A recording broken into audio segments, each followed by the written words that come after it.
Monda Lucalade, ambassadeur de la France en RDC, repart avec une image positive, celle d'un Congo différent d'hier. Après son discours du 14 juillet à l'occasion de la fête de l'indépendance de la France, il est reçu à Télé 50 pour éclairer l'opinion sur la mauvaise interprétation de son discours. Pour lui, la RDC a réalisé tellement de progrès qu'il s'inscrit à ceux dans la bonne voie.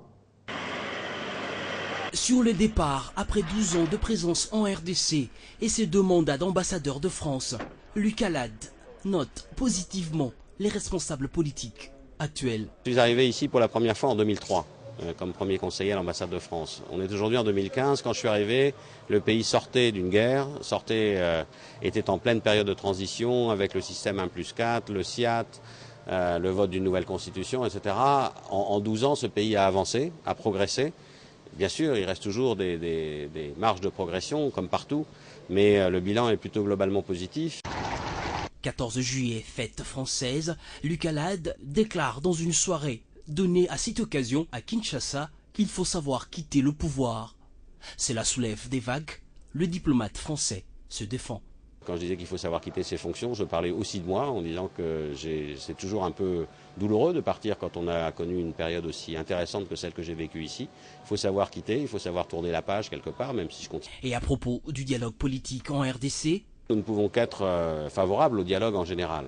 Ce qu'on peut souhaiter, c'est que tout le monde puisse y être associé à ce dialogue ou accepte de s'y associer et que pour que tout le monde puisse accepter de s'y associer, il faut qu'il y ait un minimum de confiance entre les acteurs. Il faut manifestement encore travailler sur le degré de confiance entre les acteurs pour qu'ils acceptent de discuter ensemble. Fier d'avoir servi la France en RDC, le général Lucalade prendra d'ici peu de nouvelles fonctions à Paris. Je continuerai, dit-il, à m'intéresser à la RDC, pays et peuple tellement attachants.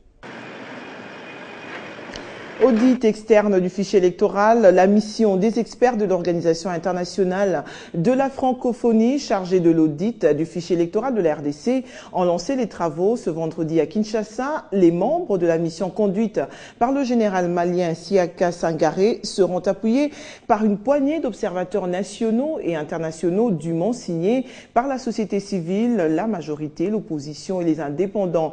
Après 4 réunions qui se tiendront à Kinshasa, ces membres vont présenter des conclusions de leurs travaux avant leur position finale attendue en septembre. Le général malien Siaka Sangaré, chef de la mission, appelle donc à la collaboration de toutes les parties prenantes. Les 2 sessions tenues ce vendredi au siège de la CENI par le comité ad hoc composé des experts de l'OIF, des membres de la CENI et les représentants de la majorité parlementaire, de l'opposition parlementaire extra-parlementaire, ainsi que la société civile, ont permis d'identifier ses membres et de prendre acte des documents constitutifs et réglementaires de la mission internationale d'audit du fichier électoral. Le général malien Siaka Sangaré, qui conduit la délégation, revient sur l'objectif de la mission. Pour mener à bien leur mission, les experts auditeurs, tout comme les observateurs, tant nationaux et associés à cette opération, se donnent pour privilégier le travail. Un code de bonne conduite a été soumis à discussion et signé avant toute démarche d'audit. C'était en présence du bureau de la CENI, représenté par le vice-président André Mpungwe Songo, le rapporteur Jean-Pierre Kalamba en sa qualité de superviseur du fichier électoral. Pendant l'après-midi, le comité ad hoc s'est réuni avec les membres de l'Assemblée plénière de la CENI, organe de décision, pour qu'ils soient informés de la méthodologie et des textes adoptés. À la demande de l'OIF, les observateurs de la majorité présidentielle, de l'opposition extra-parlementaire, de la société civile et des indépendants sont associés à cet audit externe. Démembrement du Katanga, on en parle encore, et des langues se délient de plus en plus. Si Moïse Katumbi se félicite de laisser le Katanga dans un état magnifique, Déodat Kapenda, maire adjoint de Kolwezi, en appelle à la conscience des nouveaux animateurs en vue de relever les défis de développement des nouvelles entités. Et le président d'Ivar Kolwezi, Florimond Tambouimouchid, lui, remercie le président Joseph Kabila pour avoir rendu possible cette disposition constitutionnelle. Kyungu Akumwanza souhaite alors plein succès aux élus provinciaux des 4 nouvelles provinces. Josué Moulumba nous en dit plus. L'avènement des 4 nouvelles provinces issues du Grand Katanga continue de susciter des réactions au sein de la notabilité du coin. Moïse Katumbi salue la nouvelle. Il affirme avoir laissé la province dans un état magnifique. Nous sommes une province pilote. Nous avons fait que le Katanga soit envié par presque tout le monde dans le pays, a-t-il confié à la presse. Théodore Kapenda, maire adjoint de Kolosi, invite les animateurs des nouvelles provinces à plus de responsabilité et de conscience pour être à même de relever les défis de développement. Florimond Tambo-Mouchid, président de Divar Kolosi, remercie le président Kabila pour avoir rendu possible cette disposition constitutionnelle. Même son de cloche du côté des responsables des tribus du Luanaba, communément appelé groupe de 4. Dans un communiqué commun, ils ont vivement remercié le chef de l'État. Pour eux, même si le découpage territorial est consacré par la loi fondamentale, c'est Joseph Kabila qui a facilité sa mise en application, ont-ils souligné. Kyungu Akumwanza, président de l'Assemblée provinciale du Katanga, affirme se plier à la loi des lois. Il a souhaité plein succès aux nouveaux animateurs. Lubumbashi, José Mouyumba, Radio Télé 50.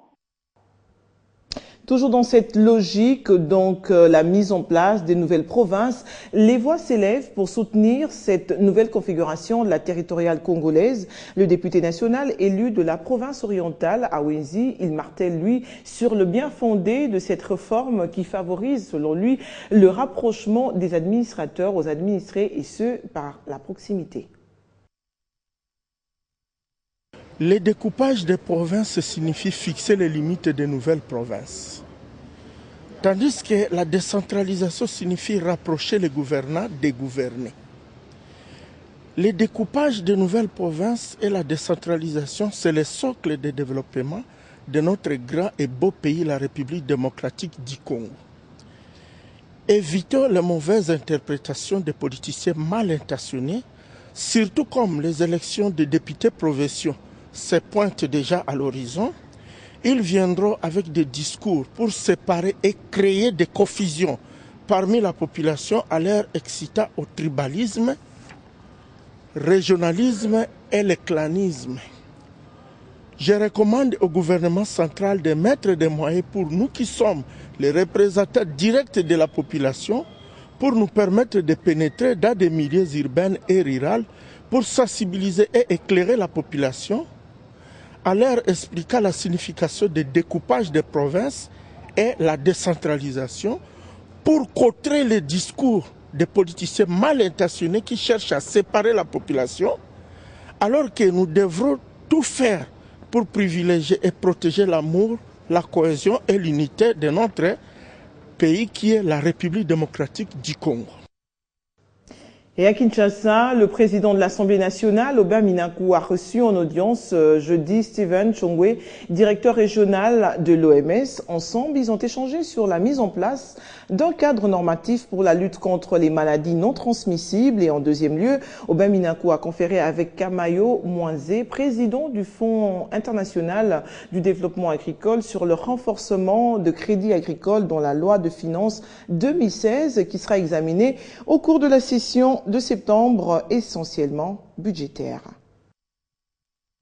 Le gouvernement de la République démocratique du Congo, par les biais du ministre du Budget, est en pleine élaboration du projet de loi des finances exercice 2016. En cette perspective, les différents partenaires effectuent déjà des montages financiers devant permettre le développement des secteurs vitaux de la vie sociale. Ce vendredi, une délégation de l'Interagence des Nations Unies a présenté son plaidoyer auprès du président de l'Assemblée nationale pour qu'il soit inscrit au projet de loi de budget 2016 les crédits nécessaires devant permettre le financement de la lutte contre les maladies non transmissibles. Nous avons fait ces plaidoyers pour essayer de montrer au président de l'Assemblée nationale qu'il est important de pouvoir lutter contre les maladies non transmissibles, qui sont par exemple les diabètes, le cancer, les maladies respiratoires et les maladies cardiovasculaires. Donc c'est ces plaidoyers que nous avons menés pour que le pays puisse mettre au point un plan qui permettrait de pouvoir lutter contre et de prévenir ces maladies.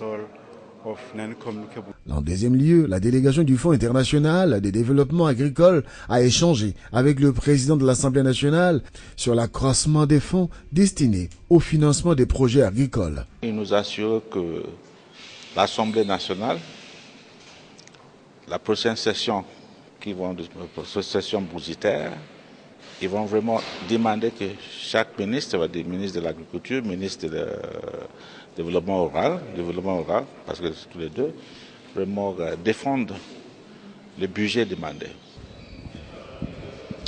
Parlons à présent justice dans ce journal. Après les doléances recueillies des justiciables et particulièrement dans la ville-province de Kinshasa, les chefs des juridictions de la capitale devraient apurer les affaires en cours avant les vacances judiciaires. Ce sont là les instructions données par le premier président de la Cour suprême de justice au cours de la réunion convoquée ce vendredi dans la capitale. Nous sommes dans la salle des réunions de la Cour suprême de justice. Autour de cette table sont réunis les chefs des juridictions de la ville-province de Kinshasa. À cette réunion, le premier président de la Cour suprême de justice voudrait qu'avant les vacances judiciaires qui débutent le 15 août prochain, les présidents des cours et tribunaux fassent un état des lieux, se rapportant aux doléances recueillies auprès des justiciables. Il a profité de l'occasion pour décréter l'inspection par la Cour suprême de justice dans les cours d'appel, les tribunaux des grandes instances, les tribunaux de commerce et de travail. Il ne faut pas qu'on ait en vacances avec des charges. C'est ainsi que, avant les vacances, une inspection devra normalement avoir lieu. Elle commence le 25 juillet jusqu'au 29. Cette inspection se poursuivra aussi au niveau des tribunaux pour enfants et tripés du 7 au 12 août prochain. Dans un autre chapitre, le ministre provincial de l'économie de la province orientale est allé déposer ce vendredi à la Cour de comptes les projets des dits et des rééditions des comptes de l'exercice 2014. Un geste salué par le président de cette institution. Regardez. Malgré les démembrements, c'est la continuité pour l'administration dans les nouvelles provinces de ce qui était la province orientale. Le ministre provincial de l'économie en a montré la preuve ce vendredi. Pour les comptes de l'année 2014, il a fait part de la gestion de l'exécutif au président de la Cour des comptes. Nous sommes venus déposer les projets de dits de reddition des comptes du budget de l'année 2014. C'est un exercice que nous faisons chaque année, comme l'exige la loi. Nous étions quand même dans l'obligation de rendre compte de ce que nous avons fait de l'argent du peuple au courant de l'année 2014. Le président de la Cour des comptes, quant à lui, salue vivement l'acte d'Alphonse Ouketchi.